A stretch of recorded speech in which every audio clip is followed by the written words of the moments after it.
Hello guys, welcome back to the Green Tea Podcast. So today we have another episode all about astrology because the last episode everyone loved the psychological astrology that Emma did. So we have some new forecast coming up. Emma's gonna tell us all about it. Emma, today what can we expect in the skies? Yes, awesome. So today we're going to talk a little bit about the eclipse. We just had some eclipses that just passed. We're going to reflect a little bit, share some stories. Grace and I are going to share some stories about what we learned, some things that we might be focusing on. And then we're also going to talk a little bit about the Jupiter in Gemini transit, which is coming up in May. It's, I believe, May 25th, and it will be in Gemini for about a year until June of 2025. Yeah, so the eclipse just happened. I was outside of my house. I tried to see it, but I don't think New York was that strong. But emotionally, have you felt anything? What were we supposed to feel? A little recap, I guess. Yeah, sure.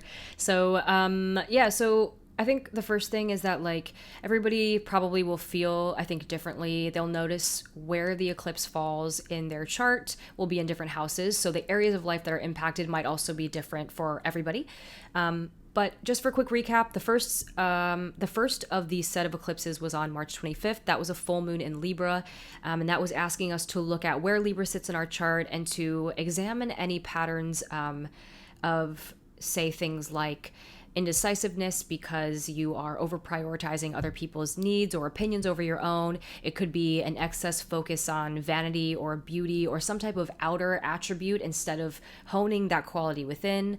It could also be, I guess superficiality is sort of what I meant around the air of, or the way of vanity, but classic people pleasing as well is something that we're called to look at. This idea of Libra being a sign that's very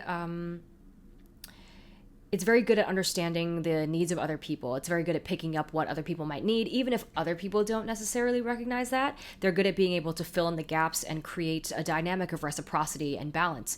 But due to that quality, they also can sometimes overgive to others, and it leads to an imbalance in the relationship where now there's no longer an equal give and take or equal reciprocity, and one person is either giving too much or taking too much from the other. So in this case, by the way, you could be either person. Like, you may find yourself being the person that's constantly overgiving and maybe needs to work on upholding boundaries, or you could be the opposite where you find yourself, if you're being honest, looking and realizing, oh, like, I'm kind of engaging in a little bit of opportunistic behavior, right? Where maybe, I'm with this person or I'm friends with this person or whatever because I know I can get something from them. And it's not to say that there's always something wrong with that, because some things in life can be transactional. But when it comes to Libra, because there is an emphasis on building relationships, we want to be careful about bringing transactionality into certain relationships that we have, because we want to be building relationships that are truly based on connection and collaboration and genuine interest, not simply transaction. But of course, there can always be exceptions, right? So that's what we were all called to release. Again, looking at the house that it's in will tell you which area of life you may experience this. And then the total solar eclipse that happened in Aries was on April 8th. It just passed. And that called us into looking at where we can embody more Aries qualities and take more initiative in our life, be more bold and enthusiastic about things. The shadows of Aries are things like being overly competitive with other people, always comparing yourself to other people. There's also issues with anger, repressed anger even, or misdirected anger, and a tendency to be maybe a bit, I don't want to say violent for everybody, but even violence could be something that you find here with Aries, violence and aggression. So examining anything maybe that is causing you to behave in those ways. But for the most part, because it is a solar eclipse and solar eclipses are all about welcoming the new, it is really about asking yourself, like, how can you be a better leader of your own life? How can you step into your role as an initiator? How can you take bold action toward that which you want to manifest, right? And again, looking at the house that it's in will tell you what area of life you're noticing probably this call to step forward in your life. So that's the first, I guess, quick recap on the eclipses and what we were supposed to learn. So I suppose when we talk about oh, what did I learn? You could look at it from, what did you learn about what you need to release, and what did you learn about what you need to move forward in your life? Because the eclipses fall in opposite houses and opposite signs, there will usually be like a connection between the two, or similar themes you might notice in the houses or in the signs. Just to give you a quick example, for me, my sixth house is in Libra, which is what I was called to examine releasing things in. And then my 12th house is in Aries. And one of the things that's common sometimes with like those themes and those signs are like boundaries, right? Like Virgo is all about being of service to other people. That's the sixth house. And Libra being a sign that can kind of err on the side of like people pleasing. One of the things that I had learned was that sometimes my desire to be of service to others, to be helpful and to be useful, was leading me into situations and relationships, Libra, that were imbalanced because I was over giving, and I was giving so much into some of these relationships because I felt this need to be of service to other people, which is Virgo. So that's a behavior that I'm called to look at, and to really ask myself, like, what are the boundaries that I have around service, around my own time and my own energy? Do I really have that much to give, or am I giving this from a place of wanting people to like me or wanting people to think that I'm helpful?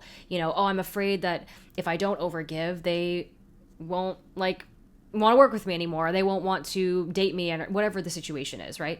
And so that's kind of how the boundary aspect plays in with the Libra. But then for me with Aries falls in my 12th house. And so one of the things about Aries is in the 12th house is that it can be very like I said, enthusiastic and almost boundaryless. The 12th house of Pisces is boundlessness, right? And Aries is kind of like pushing boundaries. So if you think about the idea of pushing boundaries or not having boundaries, they're both just like all over the place. You know what I'm saying? Like kind of in a sense there's a lack of clear boundaries in both of those situations because you're either pushing it as far as you can or you just don't have any to begin with, So I noticed that theme of boundaries tying both of those like houses together for me. And that was one of the things that I was really called to look at. So anyway, I feel like I just went on there, but I wanted to kind of highlight just the fact that the opposition, even though it's an opposition, does sometimes bring in similar themes. So yeah. Yeah, I guess I'm a Libra rising, like I said last time, and I feel like relationship was the primal focus. And ironically, I feel like I've been feeling really drained with especially romantic relationships. And I feel really lost.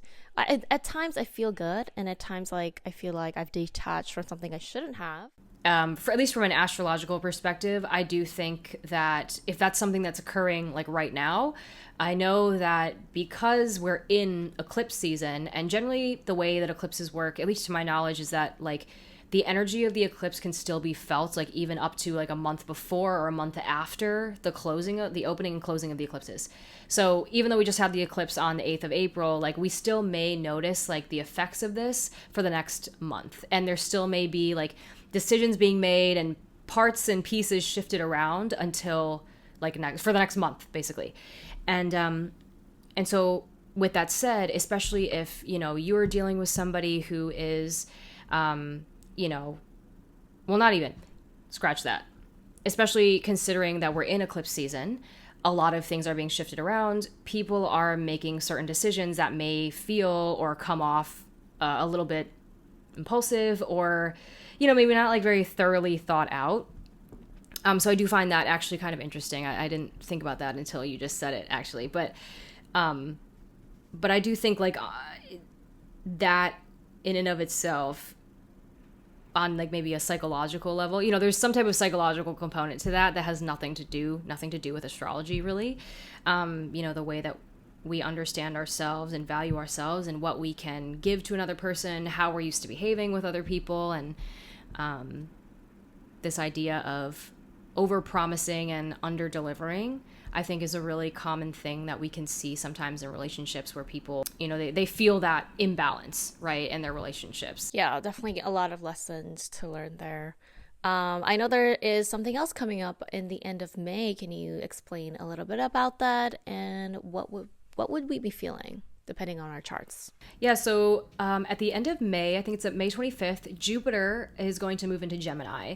Jupiter is all about growth and expansion. Some people say luck and abundance as well. And so Jupiter is a benefic planet, and whatever Jupiter touches, it expands in a way. So, and when I say benefic, I mean like positively influences. So like blows something up in a positive way, not necessarily in a negative way. And so when Jupiter is in Gemini, it really underscores the importance and effectiveness of communication and taking a logical approach to things and being curious as a means to growth and expansion and abundance, for example. So basically what I'm saying is we're all going to be called to really think about like how we communicate.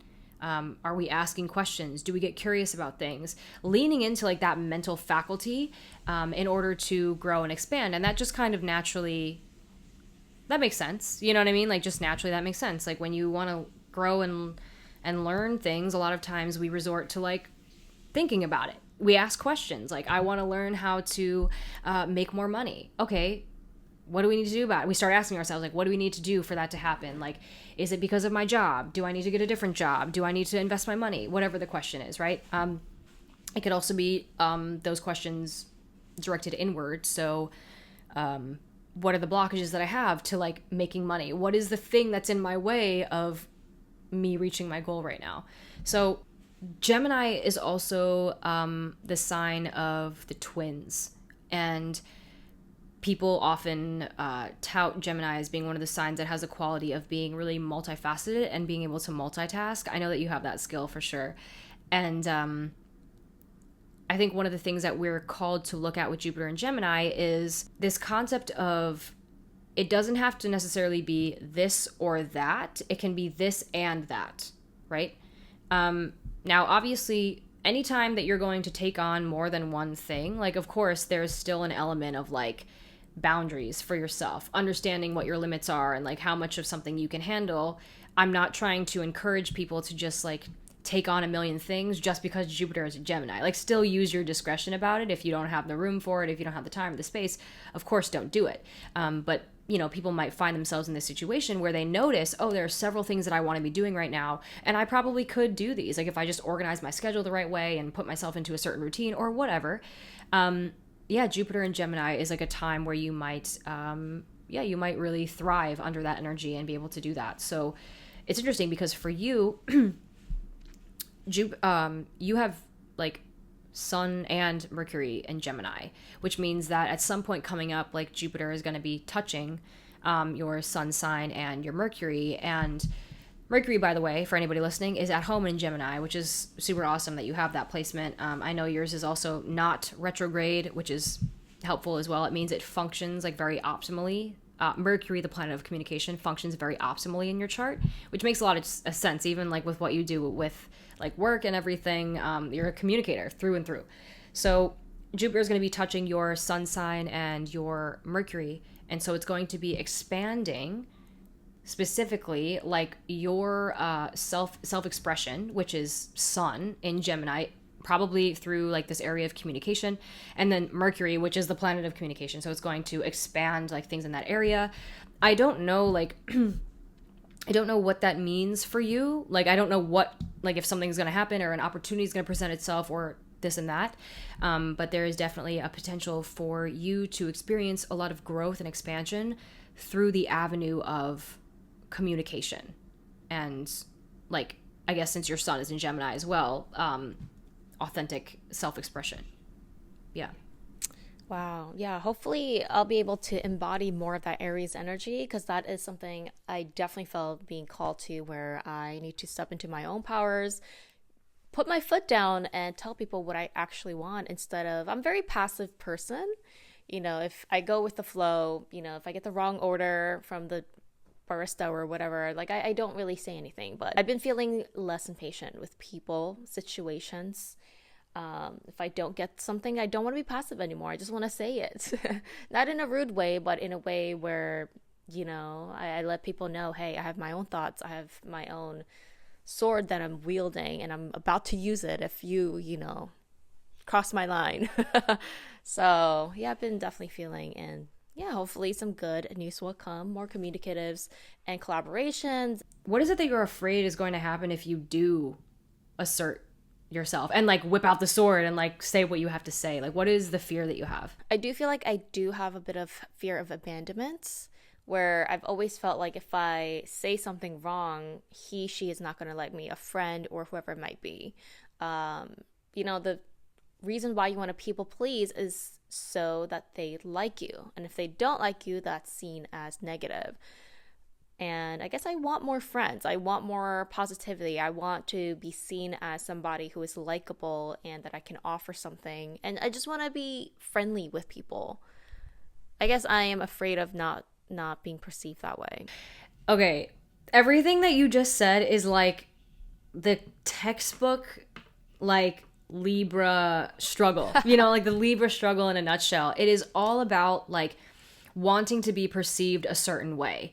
And like you just said, like, yes, we people please in some form because like we want other people to like us. But the key there, especially for anybody listening, the key there is that it's not about the other person. It's about us. It's about the fact that we deeply want to be liked by somebody or perceived a certain way, or we deeply desire connection that we fear we will lose if we do not people please in this situation, right?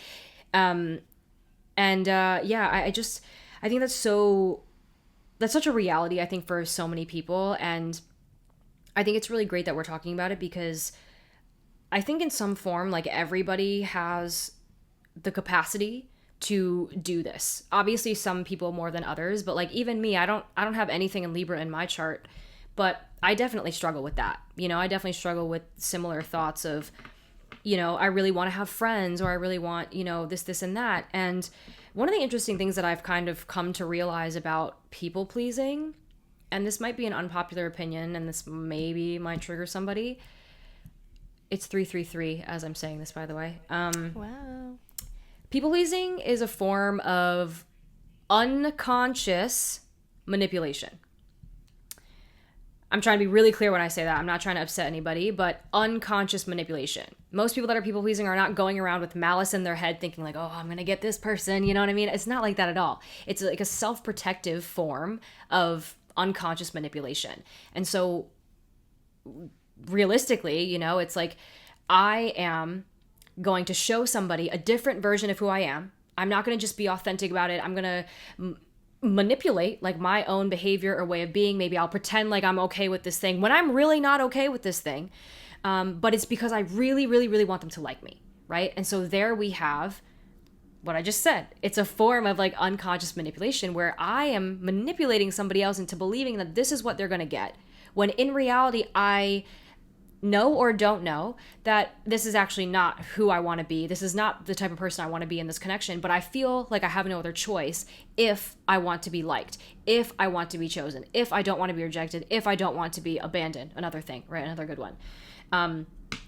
And I think that's something that's really important for us to be willing to face, is the fact that like, yeah, we can sometimes engage in these like manipulative behaviors without even like knowing that we're doing it, or without trying to do it. Like I said, it's like, I guess 99% of the time, it's not like a malicious thing, people pleasing. You know what I mean? Some people, you could even argue that people pleasing in a form is positive. I don't want to say positive, but the positive aspect to people pleasing, again, is the strength of Libra. It's people who understand that like, you need to compromise or collaborate with other people. And when you do that, you cannot be the only person getting your needs met in a situation. You need to be accommodating in some form with another person. So it's really just, two sides, the dark side and the light side of the same coin, right? Where, we can really kind of start shape-shifting, like when we have those fears. And so I think that's like, I guess if we're digging farther into this, which is a very Jupiter and Gemini or Gemini 8th house thing to be doing right now, is asking ourselves, like, why is it that we feel that we need to do this? And you just said it really well, this fear of abandonment, or this fear that like people aren't going to want to be your friend, or whatever the case, if you don't pretend to be somebody that you're not. And at the end of the day, I know that you already know this, of course, we've talked about this many times, you and I, but I think what's really important to understand here is that when you start off relationships setting the precedent that you aren't who you really are, then you attract people who aren't actually aligned with who you really are, because they think that who you really are is what you're showing to them, not who you really are. And so that's like really what I think we want to be looking at, is what are the beliefs that I have around connections, and like you said, like the people pleasing, what are the fears and stuff that I have. There's also a somatic component to that, right? Like understanding in your body, what does this fear feel like? If I do a body scan, like where do I feel that fear? Is it in my chest? Is it in my throat? Is it in my, whatever, my stomach, or where solar plexus chakra area?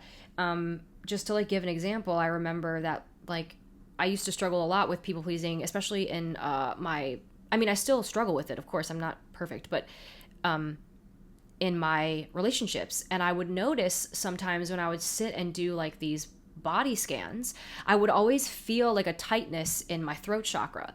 And I've always been aware that for me, a lot of times the problem isn't necessarily identifying what is my desire and how do I feel and what do I want that I feel isn't getting met. It's the inability to express that.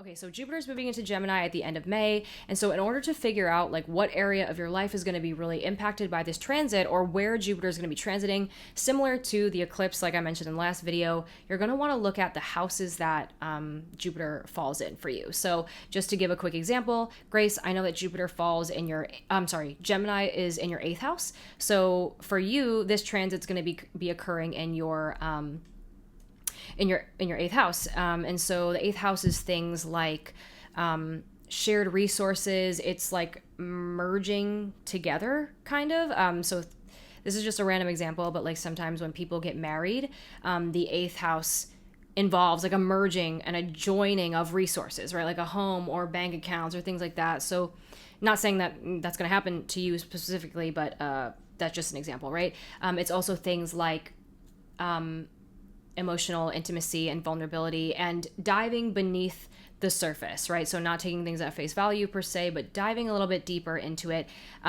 With Jupiter being in Gemini, there's probably going to be some aspect for you of using your cognitive abilities to dive deeper into that stuff. Maybe, thinking more about things, or examining your beliefs, or examining, like I said, just the undercurrents of things. For somebody who has Jupiter transiting like their 2nd house, that's going to be things like money and material possessions, values, and so you may be called to think more about those things. And like, what do you value? Are the things that you have in your life aligned with your values? Do you have any blockages around self-worth and self-value in regard to allowing your worth to be determined by how much you own or how much money you have, So yeah, that's just something to look at. Look at the houses that Gemini falls in, and that's where you're going to be experiencing this Jupiter and Gemini transit, and be called to, think more logically about things, get curious, ask questions, and lean into the power of communication, especially for the purpose of like manifestation, even, I would say, with Jupiter. Wow, amazing. So I can't wait for us to update what we've been feeling, what we've been curious about when that time comes. Well, if you guys have any questions, remember to leave a comment down below. Emma is taking personal readings. If you guys want to dive more into this, definitely book a reading with her. Awesome, everyone. Thank you so much for being here, and I guess we'll see you on the next one.